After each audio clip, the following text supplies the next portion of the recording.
La natation synchronisée repose sur la réalisation de mouvements chorégraphiés et synchronisés dans l'eau. Elle combine des éléments de gymnastique, de danse, de natation et d'apnée. Elle s'organise sous plusieurs épreuves, le solo, le duo qui peut être mixte, le ballet à 8, le combiné à 10 et le ballet acrobatique à 8.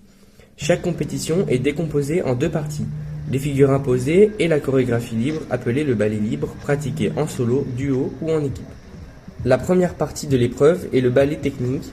Les nageuses ont obligation de réaliser 5 éléments, une figure imposée et une cascade qui seront sélectionnés par la Fédération internationale de la natation artistique.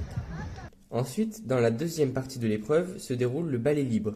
Cette partie laisse place à la créativité car le choix de la musique, du contenu et de la chorégraphie est libre. Pendant la compétition, les nageuses doivent obligatoirement porter un maillot de bain une pièce sans trop d'échancrure.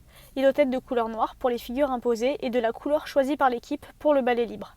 Les compétitions doivent se dérouler dans des piscines de 25 x 12 mètres et de 2,5 mètres de profondeur minimum. Elles ont également interdiction d'utiliser le sol et les bords comme appui pour se propulser et ne doivent pas passer plus de 10 secondes hors de l'eau, sinon elles risquent une pénalité. Concernant le temps de la chorégraphie, celui-ci varie suivant le nombre de nageuses allant de 2 minutes à 5 minutes et celles-ci possèdent une marge d'erreur de 5 secondes pour terminer leur ballet. La notation se décompose en deux parties, une note technique qui juge l'exécution, la précision des gestes et la synchronisation des nageuses, et une note artistique qui note la créativité des mouvements, des transitions et l'interprétation musicale. Ce sport demande de nombreuses qualités physiques telles qu'une bonne endurance et force musculaire. C'est pour cela que des séances de renforcement musculaire sont nécessaires avant chaque entraînement. L'aspect technique est également un point majeur avec le contrôle de la respiration et la précision des mouvements pour être synchronisé avec son ballet. Pour finir, la gestion du stress et la cohésion de groupe sont des points importants de la discipline.